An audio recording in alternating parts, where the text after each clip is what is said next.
Hello welcome back to my YouTube channel. ഇന്ന് നമുക്കൊരു circular skirt എങ്ങനെയാണ് സ്റ്റിച്ച് ചെയ്യുന്നതെന്ന് നോക്കാവേ. അതിനുള്ള മെഷർമെൻറ്റ് ഞാൻ കാണിച്ചു തരാം എങ്ങനെയാണ് എടുക്കുന്നതെന്നുള്ളത്. അപ്പോൾ അതാ നമ്മുടെ കയ്യിലിരിക്കുന്ന ഈ ഒരു സാറ്റിൻ്റെ മെറ്റീരിയലാണ്, ലൈനിങ്ങിൻ്റെ മെറ്റീരിയലാണ്. നമുക്കപ്പോൾ ഇതിലൊന്ന് കട്ട് ചെയ്തെടുക്കാം. അപ്പോൾ ആദ്യം തന്നെ ഇതുപോലെ ഞാനൊന്ന് ഫോൾഡ് ചെയ്ത് 4 ഫോൾഡിൽ ഇതുപോലെ ഒന്ന് ഇടുന്നുണ്ടേ.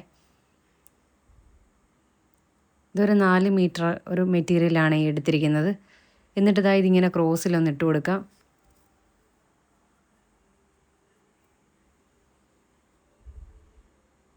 അപ്പോൾ കറക്റ്റായിട്ടൊക്കെ തന്നെ ഇട്ട് കൊടുക്കാം നമുക്കിതൊന്ന്.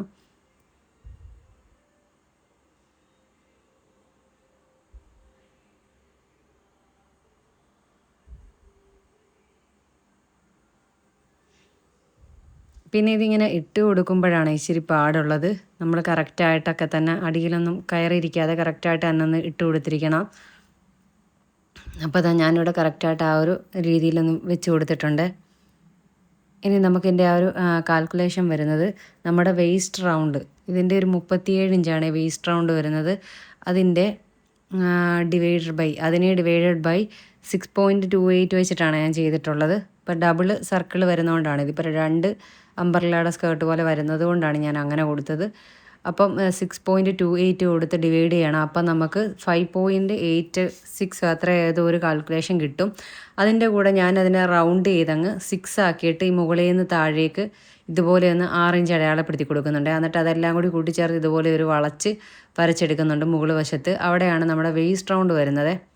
അപ്പോൾ തയ്യൽ തുമ്പൊക്കെ ഉൾപ്പെടെ നമുക്കതിനും കറക്റ്റായിട്ട് തന്നെ നമ്മുടെ സ്കേർട്ടിൻ്റെ ആ ഒരു വെയ്സ്റ്റ് റൗണ്ട് കിട്ടും. പിന്നെ ഇതിൻ്റെ ഇറക്കം നമ്മൾ ഇപ്പോൾ അടയാളപ്പെടുത്തിയതിൽ നിന്ന് താഴേക്ക് ഞാനിവിടെ എടുത്തിരിക്കുന്നത് 41 ഇഞ്ചാണ്. അപ്പോൾ അതിതുപോലെ ഒന്ന് കറക്റ്റായിട്ട് വെച്ച് കൊടുത്ത് നമുക്കൊന്ന് അടയാളപ്പെടുത്തിയെടുക്കാം. അപ്പോൾ വളരെ സിമ്പിളായിട്ട് തന്നെ നമുക്ക് ഇങ്ങനെ ഈ ഒരു മെത്തേഡിൽ ഇത്രയേ ഉള്ളൂ ഇതിൻ്റെ ആ ഒരു കട്ടിങ് വരുന്നത്. വളരെ സിമ്പിളായിട്ട് തന്നെ നമുക്ക് കട്ട് ചെയ്തെടുക്കാൻ പറ്റും. ഇനി ഇതിൽ കുറച്ച് വീതി കുറഞ്ഞ തുണിയായതുകൊണ്ട് തന്നെ നമുക്ക് കുറച്ച് ഈപ്പുകളൊക്കെ വരുന്നുണ്ട്. അപ്പോൾ അതിന് നമ്മൾ ഈ കട്ട് ചെയ്ത് മാറ്റുന്ന ഒരു പീസുകളുണ്ടല്ലോ, ഈ ഒരു മെറ്റീരിയൽസൊക്കെ കൊണ്ട് നമുക്ക് അവിടുത്തെ ആ ഒരു ഈപ്പുകളൊക്കെ പിടിപ്പിച്ചെടുക്കാൻ വേണ്ടി പറ്റുമേ.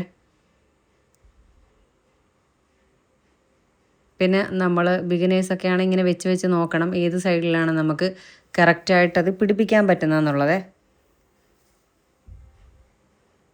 തിരിച്ചും മറിച്ചുമൊക്കെ വെച്ച് കൊടുത്ത് നോക്കണം. എന്നിട്ട് ഇതുപോലെയാണ് നമുക്കിവിടെ ആ ഒരു പീസ് വെച്ച് കൊടുക്കേണ്ടത്. അങ്ങനെ നമ്മൾ വെച്ച് പിടിപ്പിച്ചെടുക്കണേ.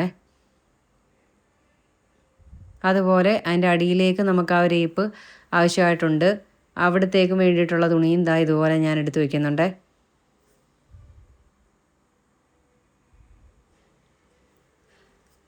അപ്പോൾ ഇത്രയേ ഉള്ളൂ ഇതിൻ്റെ കട്ടിങ്. വളരെ സിമ്പിളായിട്ട് തന്നെ നമുക്ക് ചെയ്തെടുക്കാൻ പറ്റും. പിന്നെ ഈ മുകൾ വശത്തെ ആ ഒരു വേസ്റ്റ് റൗണ്ട് നമ്മൾ ഇതുപോലെ ഞാൻ കട്ട് ചെയ്ത് മാറ്റുന്നുണ്ട്. നമുക്ക് നിവർത്തി നോക്കാം. നിവർത്തുമ്പോൾ നമ്മുടെ കറക്റ്റ് അളവിലുള്ള ആ ഒരു വേസ്റ്റ് റൗണ്ട് നമുക്ക് കിട്ടിയിട്ടുണ്ടായിരിക്കും. പിന്നെ അത്യാവശ്യം നല്ല ഫ്ലെയറും ഉണ്ട് ഇതിന്. ഇത്രയും ഫ്ലെയർ വരുന്നുണ്ട്. അപ്പോൾ വളരെ സിമ്പിളായിട്ട് തന്നെ നമുക്കിത് ഇങ്ങനത്തെ ഈ ഒരു സ്കേർട്ടൊക്കെ കട്ട് ചെയ്തെടുക്കാൻ വേണ്ടി പറ്റും. അപ്പോൾ ഈ വീഡിയോ നിങ്ങൾക്ക് ഉപകാരപ്പെട്ടിട്ടുണ്ടെങ്കിൽ തീർച്ചയായിട്ടും ഈ ചാനലൊന്ന് സബ്സ്ക്രൈബ് ചെയ്ത് സപ്പോർട്ട് ചെയ്തേക്കണേ. അടുത്ത നെക്സ്റ്റ് ഒരു വീഡിയോ ആയിട്ട് നമുക്ക് കാണാം. ബൈ.